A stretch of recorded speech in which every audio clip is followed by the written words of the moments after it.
Well, the main issues that I think need to be noted by the community is, first of all, the way the county, the city, and the state have come together on this issue and created momentum. And all of our work last year to reach agreement on a model going forward, and it speaks to what you just said about concentrations of the homeless themselves, because as you indicated, it is not good for the homeless themselves to have the same kind of chaotic concentrations of people. They're not getting what they need, as well as the community around them. Mm-hmm. So we chose a model that speaks to having smaller facilities and by subpopulations of the homeless. For example, treating certain things for the men themselves, if it's addiction issues or mental health issues, or what are the women's needs, certainly different from the men, the families and children. And so great progress has been made on bringing the county, the city, and the state together on a model. That's the first thing going forward. And then the legislative process, great success by getting a commitment over 3 years for the $27 million that will come in public monies. There will be other money that will need to be raised from the private sector, of course, but the public commitment was absolutely needed. So that was a great achievement.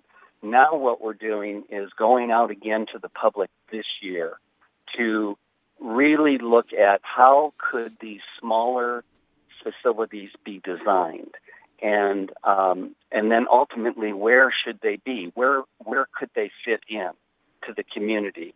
And I think the mayor has chosen this route of having an open public process and getting the public's involvement in this part of it with the new model at our feet, so that people can speak to it.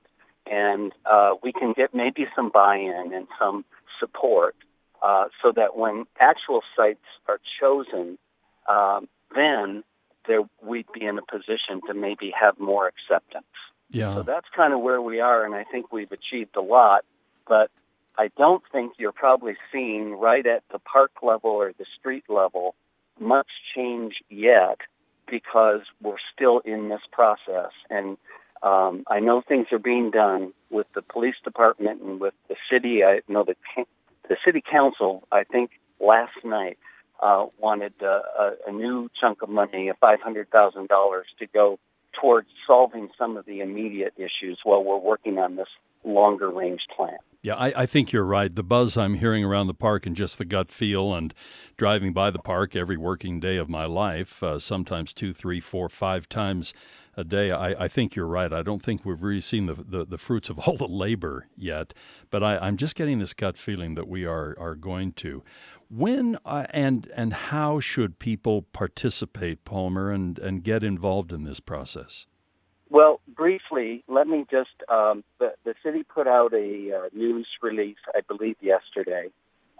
Between the 13th of June and the 20th of June, the city would like to hold these 4 public engagement workshops, and they'll be not located, they're not supposed to be located anywhere because that's where they're considering having a shelter. They're just inconvenience to people all over the city. For example, on the 13th of June between 6 and 8 p.m. at the Sorensen Unity Center, there will be a public input meeting. On the 15th of June at the Leonardo, there will be a meeting from 6 to 8. On the 16th of June at Dilworth Elementary, which is up on 19th South and 21st East, right, from 6 to 8. And then on June the 20th, the Marmalade Library. Isn't that fun to talk about the Marmalade Library? Again, yes, I always overshoot KSL and go up to 6 North and then come back. I find that's a little faster. And I drive by that beautiful library now, and I just have such high hopes for that area in general. It's fun to see that come to life.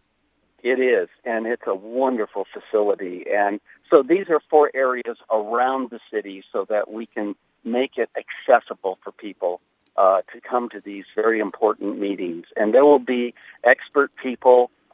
These meetings will be very interactive. That we want to really help people understand the problems of the homeless, see it through their eyes, and at the same time get their really important input on how should, for example, how close should transportation be to the shelters themselves or the resource centers? How close do they need to be to medical facilities, or can we replicate this across the county if these are successful? Sure. And how would that work in other neighborhoods outside of Salt Lake City? So I think it's really, really important. I think the mayor's on the right track to get this public input. Mayor, I really appreciate you joining us here at KSL News Radio. Our former mayor of Salt Lake City, Palmer DePaulis, who along with so many others, including Gail Miller, are working very hard on this. Let's stay in touch on this and let us know how we can help, okay? Be glad to, Doug, and thank you for all your support and really for the awareness that you are giving the issue. It's so important.